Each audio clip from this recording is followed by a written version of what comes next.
না আমার জিলা ভাত তো খিদা লাগছে। ভাত দো নাই যে এক প্লেট ভাত আছে তোর ভাই আয়া খাইবো।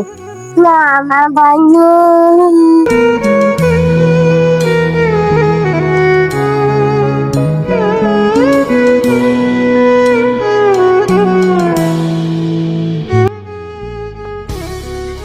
সাদ্দাম ভাই খাই আইছেন? হয় খাই আইছি রে।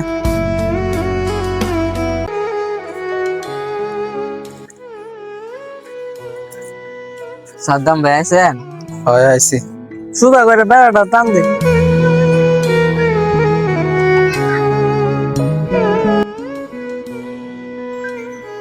বাসাতে ফোন দিছে। হ্যালো, না আমি আজকে আইতাম না বাসায়, আমার বন্ধুরা বিরিয়ানি আনছে তো বাসাতে, আমি আজকে বিরিয়ানি খেলাম। হ্যাঁ খাইছেন না সাদ্দাম ভাই? কি সাদ্দাম ভাই খাইছে না? আইন সাদ্দাম ভাই না বনাম নে। নেন সাদ্দাম ভাই এডি খান। ইডি আনছিস কি লেগাতে কষ্ট করে? আরে খান না আমরা। খালি না খেয়ে থাকতে পারবো। আরে খান।